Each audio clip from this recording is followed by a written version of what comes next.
Here's a shocking stat. Up to 80% of people will experience low back pain in their lifetimes. This means there's a good chance you're experiencing it right now, or you will sometime in the future. Now, one of the best ways to relieve low back pain, especially after we work out and we get stiffness in our backs, is to do some self-myofascial release, or more commonly referred to as foam rolling. But the problem is most people don't know how to foam roll properly. They roll the wrong areas, they don't hold the positions long enough. So what I want to do in today's video is completely demystify this and show you exactly how to foam roll your back to release muscle tension, to feel amazing, and to recover faster. And to do this, I invited guest expert Mike Mallory, the founder and CEO of RAD Roller, into our studio. And today, Mike runs me through a full routine to release my low back.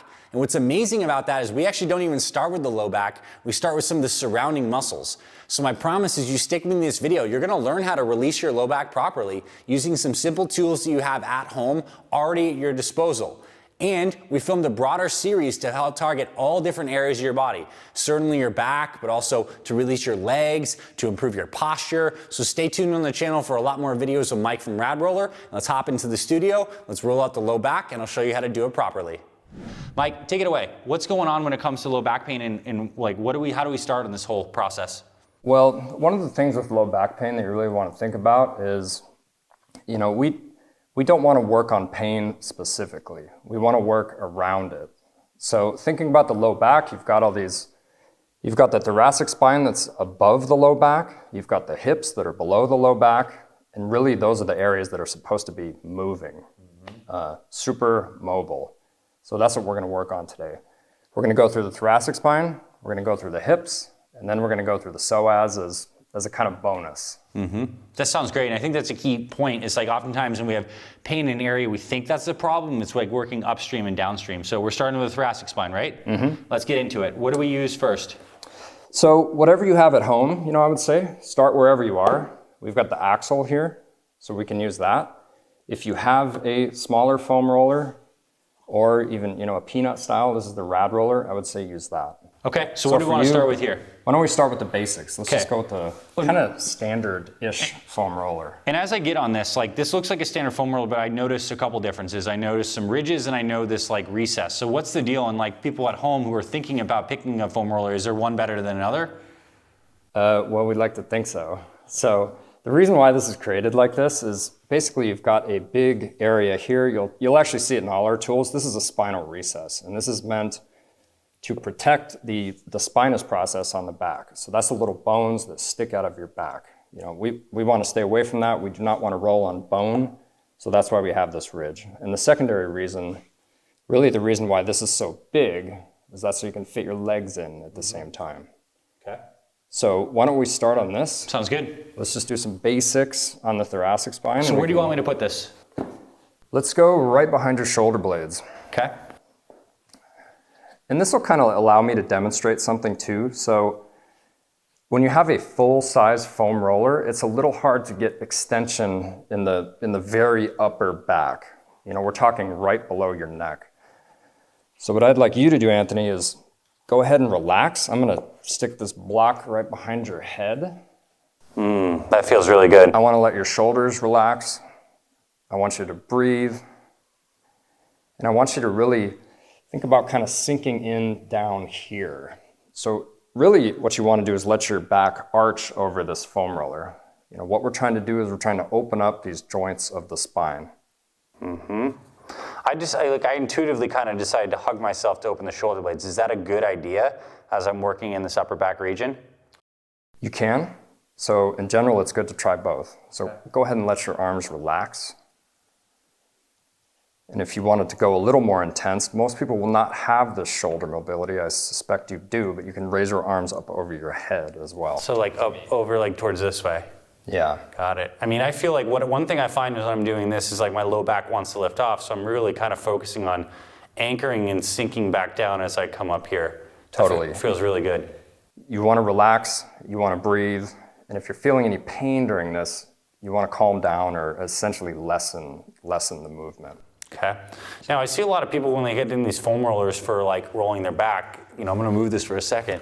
They just go like this. They're just flying like this, and Is that good, or should I be sitting in like more of an area and pinning? Like, what do you recommend? And actually, I want this back because this feels so good. So we use these. It kind of depends on the purpose of what you're doing. You know, if you're trying to recover, if you're using light pressure, you can go back and forth. You know, if your back is fried, definitely do that. However, you know, when we're working on stiffer tools that add more pressure, we want to just hang out on them. And the reason is because we need the relaxation. Unless you get that spine and the muscles around it to relax, you won't actually get that opening in the individual joints. Okay, so my thoracic spine, this kind of section in my thorax, we're kind of working this between my shoulder blades. And I'm doing this routine before we get to like the low back. Like, how long do I stay here? And I'm just kind of playing with some motions that feel good right now. Like, what would you recommend people at home who want to kind of follow along this routine or do it after they watch this video? I would recommend about 2 minutes, and that's the whole spine. So ideally you want to stop all the way through the thoracic spine, and the thoracic spine goes from the base of the neck to the bottom of the rib cage. So all those joints have ribs attached to them. Yep. And because they have this extra stability, they can actually move more because they have more support. Yep. So the low back is not meant to move where the thoracic spine is. So just for frame of reference, I'd like you to try this tool. Sounds good. The reason why we like these little, you know, peanut style rollers, this is the RAD Roller, is because they fit in between the shoulder blades. You know, and you have this spot up here in the back where it's quite difficult to actually fit a foam roller in between them, but you almost always need extension right here. You know, for any desk worker or any effectively modern person, kind of needs this exercise. Okay. Do you want to try this right now and see the difference? So we're working the thoracic spine. Yep. I'm coming down slowly, and it's there. It's right in the middle. That's nice. So these have a lot more pressure, and I want you to just relax on this one. Really let your shoulder blades sink. You can maintain the hug, you can relax the hug. But really, you know, we want to get 30 to 60 seconds in each spot. And what you'll find is as you go through your spine, you might actually have segments that are a little tighter than others, and it's usually pretty easy to find. Yep, I'm feeling it. And I think a couple things are really standing out for me is like, one is the actual conscious act of using the foam roller to then allow me to relax around it. Because I feel like I'm actually just training my nervous system to say, it's okay. Those tense areas can just soften a little bit. And it's slower, and I'm gradually inching down with these, and it feels wonderful. So honestly, I already feel like my thoracic spine is a lot more open from this. And so where do we go from here once we've played around in this area for a couple minutes?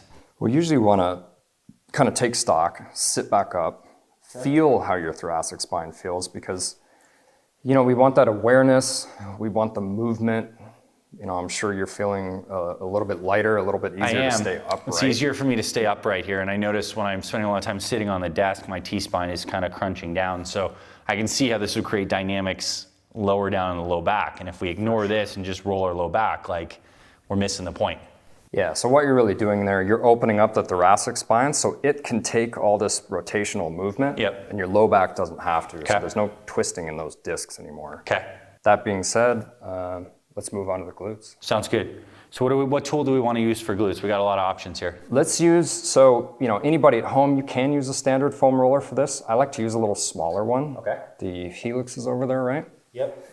Yeah, so this is a little broader surface area than a ball, and I like that because people have tight hips. Yeah. It can be a little discomforting in there. And we want to stay away from pain, of course. So we're just going to go off at a 45 degrees, and I'll have you just sit on that. Okay, sounds good.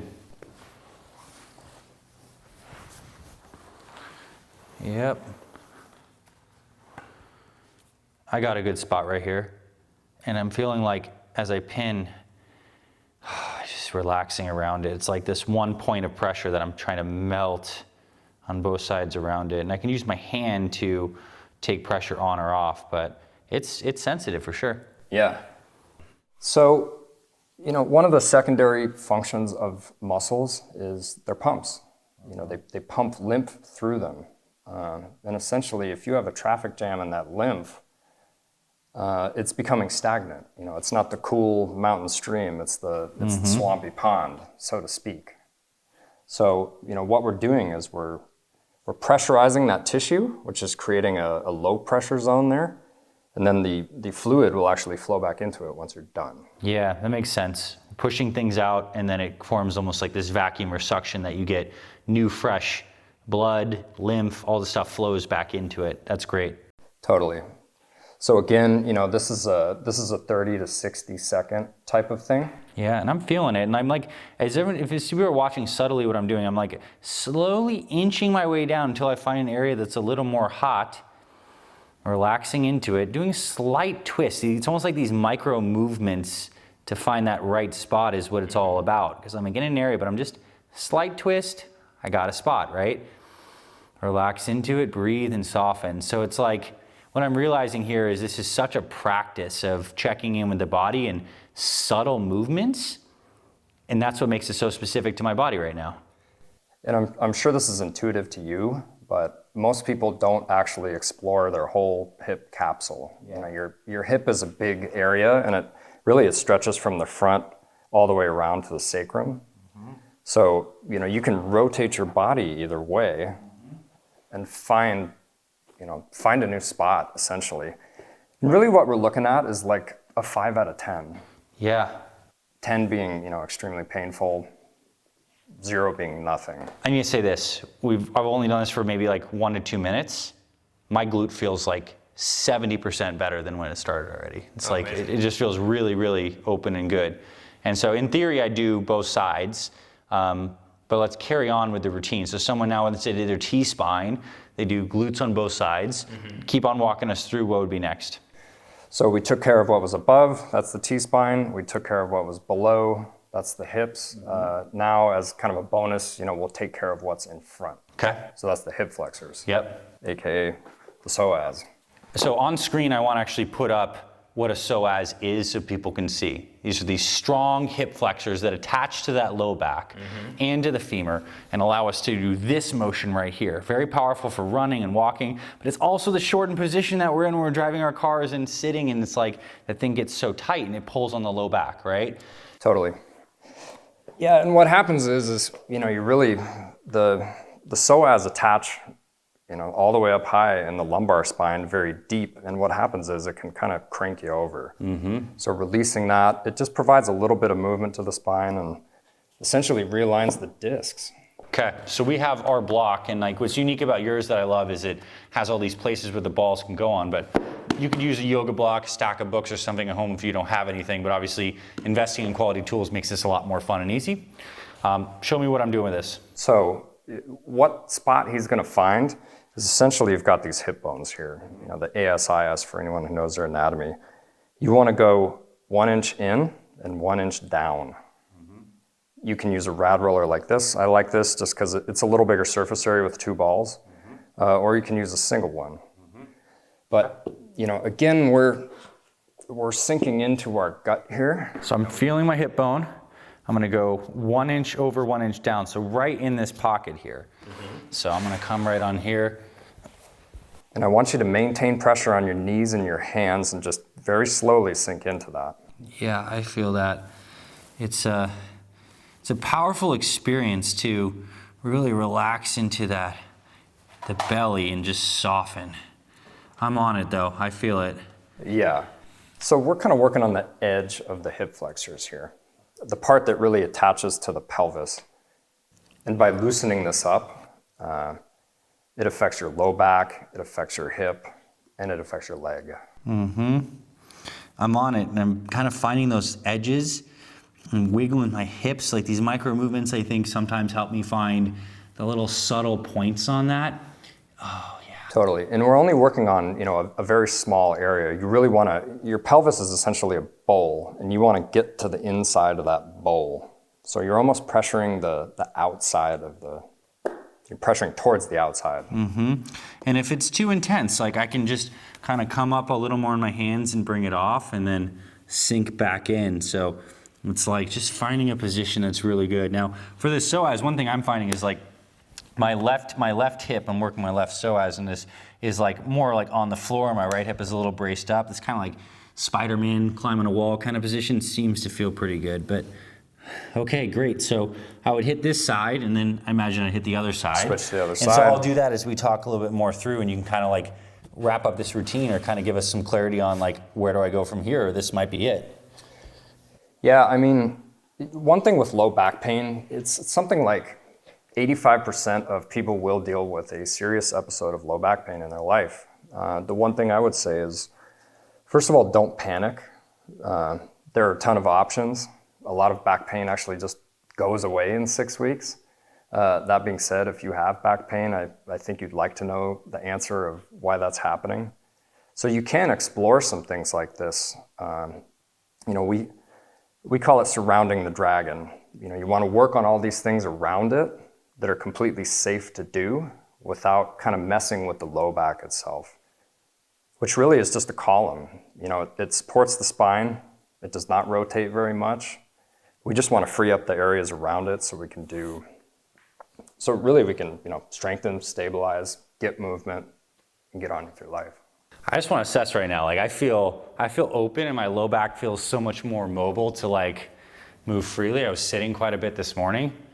Like that's cool. Yeah, I feel like I'm an inch taller when I do this hip flexor stuff. I do too. I feel like my posture is like, when I'm open, my posture is just naturally better. I feel like I'm just sitting here and like, wow, everything's open. So in recap, we worked on the thoracic spine. Mm-hmm. You can use your traditional foam roller, but ideally, and a better one, like you guys have, axle that's like bigger.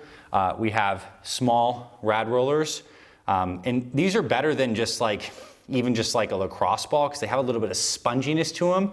So these are really good working up the T-spine. So we worked the thoracic spine, then we got into those glutes each side for a couple minutes, and then we got into the psoas by elevating and getting deep into these hip flexors. So in total, this is like, maybe a 10-minute routine that someone can flow through before a workout, as a work break, after sitting for prolonged periods of time. It's awesome. Yeah, Netflix time. Netflix time, right? Stick them on the ground. Yeah, 10 minutes. Yeah, really Easy good stuff. This is like very 101 back pain maintenance. You can do this even if you don't have back pain. It's going to be helpful. Really good.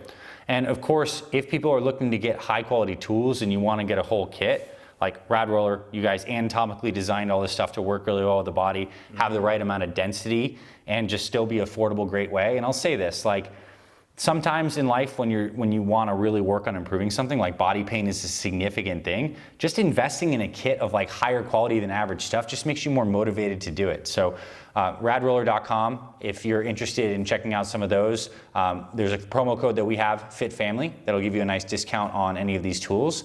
And also you can check the links below. It's linked to our store where we feature some of these products as well, if you'd like to upgrade your myofascial tool and foam rolling game. So Mike, thank you for this one. We're going to shoot a series of videos on the channel that's going to go through many areas. We'll go through some neck pain, ways to use foam rollers and myofascial for warming up, for even addressing just other important areas of the body. I think this is an overlooked aspect of fitness and recovery, and we're so glad to have Mike in studio. So more videos coming your way. Thanks for tuning in. And if you actually try this, like, please comment below and let us know what areas of your body are feeling tight, what opened up for you. And if you have any other questions and you want to talk about releasing low back pain, or ask Mike a question or ask me, hit us in the comments below. So grateful you're here today. Hope you have an amazing day. And you can check out the links in the description for RAD Roller as well as the discount code. We'll see you very soon.